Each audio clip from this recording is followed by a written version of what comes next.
What's up, guys? We got another game with the white pieces against Tour Teeb, rated 1655. We open up with 1e4, face 1e5, and we play the bishop's opening. Black goes d6. What does this threaten? It supports the pawn center, opens up his light square bishop, but blocks in his dark square bishop, so his dark square bishop, this is kind of passive. We're just going to develop our knight towards the center and control the light squares. Black develops his dark square bishop to its only available square. What's the threat? No threat, just a developing move. We're going to close our pawn chain, connect it, open up our bishop, and prepare to play f4. Black goes knight c6. What does this threaten? Well, it develops a knight, and one day he can put it in the center. What's the drawback? No real drawback. Okay, so it's my turn. I'm going to go and proceed and play f4, creating space and an open f file for my rook when I castle. Black takes. What does this threaten? Nothing, but I have to recapture because I don't want to lose my pawn for nothing. So black goes knight f6. What does this threaten? Nothing, just a developing move and prepares castling. What's the drawback? No real drawback. Let us simply develop our knight. It's the most natural move in the position towards the center. Prepares castling. We could consider castling queenside as well. Okay, so black castles. Doesn't threaten anything. It's just a king safety. No real drawback. I guess we can just copy him. Okay, we'll castle kingside as well. We have an open f file, so black goes bishop g4. What does this threaten? Well, it's a pin on the knight. Maybe he can add more pressure. What's the drawback? Well, if he gives us this bishop, then we'll have the bishop pair. So I'm going to kick the bishop and see if he wants to trade it. This does allow him to come in here with tempo, but I don't think that matters. I'll take the bishop pair. Maybe you can even take back with the pawn, although that looks counterproductive. I mean, maybe you take with the pawn, go king h1, rook g1. I don't know about that, but anyway, he doesn't take, he just retreats the bishop. What does this threaten? It just keeps the pin. The drawback, can I trap it? Well, I can kick it to here, then I can kick the knight, but I don't see the point in any of that. So let's see, what can we do?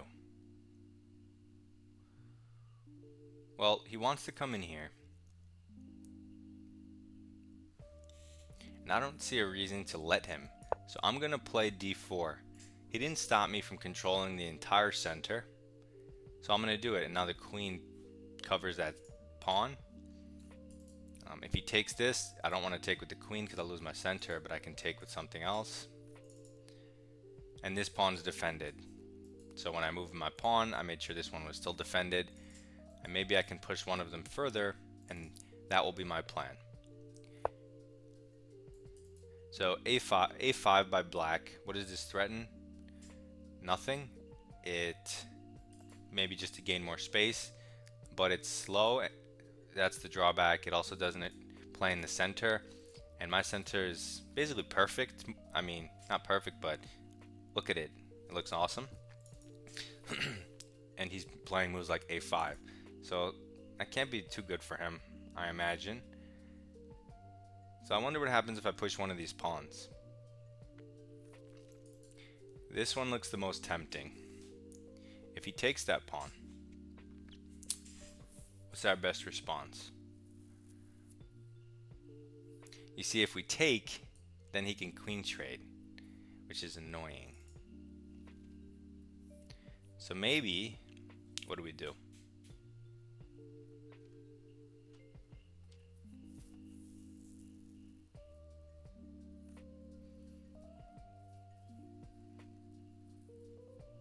I guess we could just get out of the pin for simplicity's sake.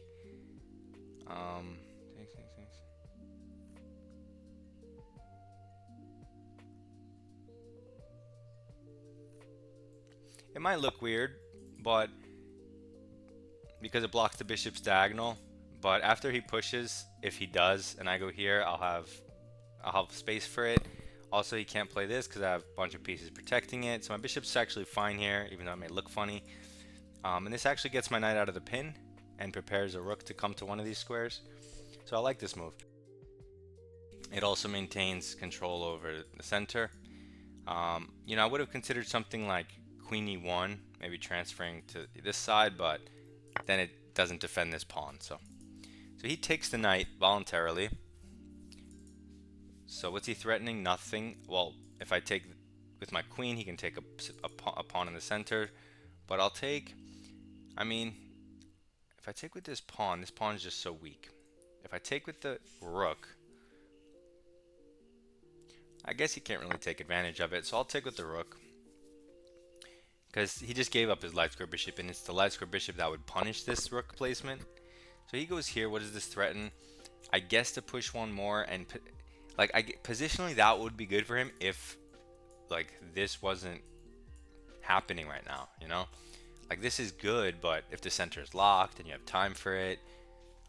But I feel like if I play actively, this stuff is just so slow. So I'm going to ignore it when normally you would play like a3 to stop him, which I still could do now because it stops this, which isn't annoying.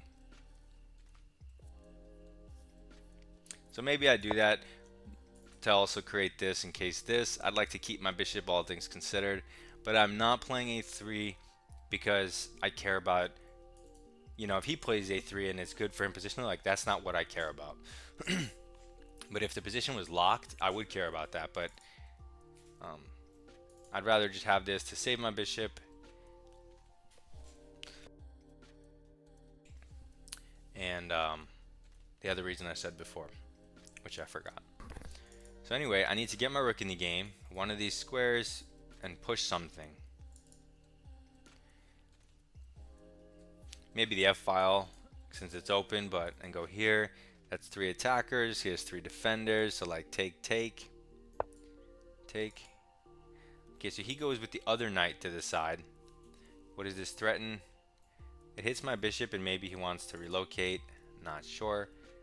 But I have this nice cozy spot. We also have this diagonal, but I think I like the cozy spot, protecting the king, dominating this knight's jump, and getting out of the way of my rook.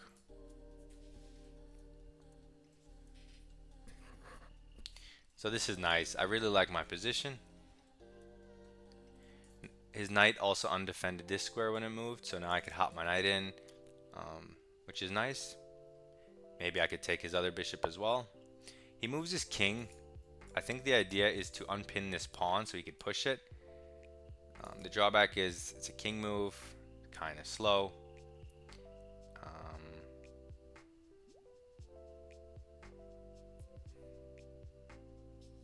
I could just bring my other rook over. I also could hop my knight in. These are active possibilities. I'm going to bring my rook over just because this piece was doing nothing, and it's just adding so much power. Whereas the knight in, yes, it's good. It adds some power, but I don't think it adds the value of an entire new rook. Like if this was Bug House, placing a new rook has to be better than moving the knight. Actually, when you think of it like that, it makes a lot more sense. It's way easier. See? Heard it here first. The secrets of chess thinking. So now this guy's thinking, but if you look at his pieces, they're completely pretty bad, right? This knight's misplaced. This knight's has nothing to do. The bishop is passive. And I got beautiful pieces. Centralized queen, nice diagonal, double rooks on an F-file. And he wasted time doing this, right? When I got my rooks like this. So what's more valuable, the pawn gaining some space, or rooks like this? So he moves his knight back, admits his mistake, doesn't threaten anything, wastes time, right? Reblocks his bishop, reblocks the F-pawn, which is crazy because that was his whole idea, I thought. Also, kind of asking to walk into this, but again, the queen is in the line of fire. So I would have to move it so I don't get the queen trade. If I hop my knight in and he takes, and I take with my bishop, I suppose that threatens the f pawn. Let's do that. Let's just keep these pawns here a little longer. They control a lot of space, and even if the computer move, the best move is to push, it requires calculation and certainty. So he takes. I don't want to take with the pawn and block my own bishop, so I'm going to keep my bishop open and threaten this pawn. So he doesn't want to lose the pawn, but now look at his bishop, right? It doesn't threaten anything, and look at the drawbacks of his bishop has no squares to go to, and it weakened light squares further. So what do I see? I see his king is very bare, my queen's staring at it, my rooks are kind of here. It looks terrible for him. I just have to somehow checkmate the guy.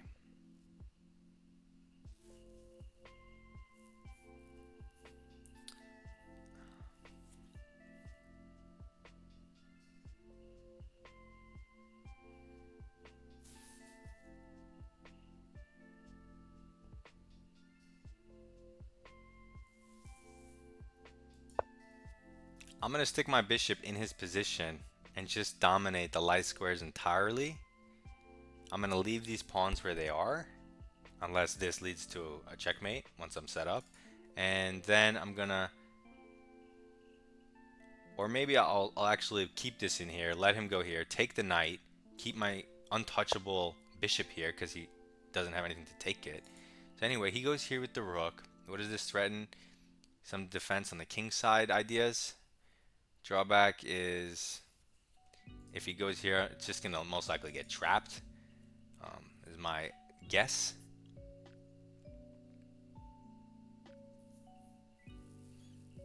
Okay, now how do I checkmate him? Here, here. This would force more weaknesses, right?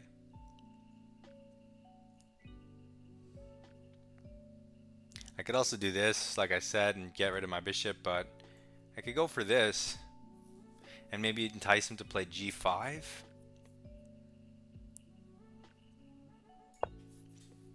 Let's see if we can try to get him to play this. Not sure why. I mean, it's obviously weakening for him, but it doesn't lead to, like, I don't see anything concrete there. I'm going to be playing on the light squares, so this removes the possibility of g6, which means his light squares are weaker. Okay, so what is this? b6, it simply defends the rook, but undefends the knight. Doesn't create threat, and it's, like I said, undefends the knight, so very weird move. Now when I go here, what's his idea? If he kicks me there, I'll just go past it. And if he pushes his f pawn,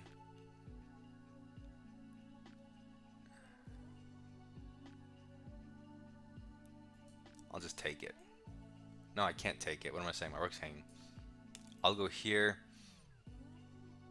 And no matter what he does, it can't be good for him. I might have to trade for this rook. I'm not calculating the whole line, but if he goes here, what other moves do I have? Check. Is that a move? Take. Okay, so he goes h6. This weakens the light squares even further and threatens nothing. Check. Okay, I want to sack and swing my queen over. That would be checkmate if my h3 pawn wasn't there. But if I just swing my queen over like here,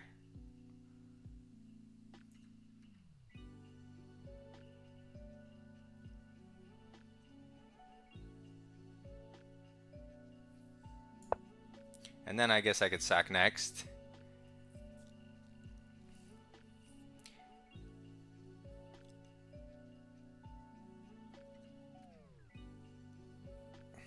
How does he stop this? This hangs the pawn, but stops the mate. He goes here, my rook is almost trapped.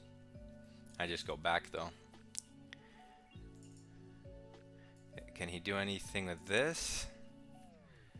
In that case, I can maybe kick it. And then he kind of has to go or sack the exchange. He goes with his queen. What does this threaten? He's trying to get into defense, but this is check. He can't move his king, so he's forced to take with the pawn, whether he likes it or not. And then when I take with the queen, that's checkmate. Okay, so almost lost on time, but we slowly, methodically held our center. We were very patient. We just left it there, controlling everything. We didn't push and create squares for him. And we used our pieces, not our pawns this time. I often pawn storm, but now we used our pieces almost exclusively. Well, basically exclusively because I sacked the rook to deliver an attack, checkmate, and to understand that the light squares makes this indefensible for him. Because even if this bishop was a good bishop, you know, not blocked, it's still on dark squares, so it's limited. Hopefully this game is pretty instructive. I think it might be for you guys. You can take out a 1655 relatively smoothly while thinking about dinner instead of chess. So I'm going to leave it at that. Hope you enjoyed this game. Submit some rapid games. I will analyze them for you. As long as you take them seriously, I'll take it seriously. Good luck in your games, guys.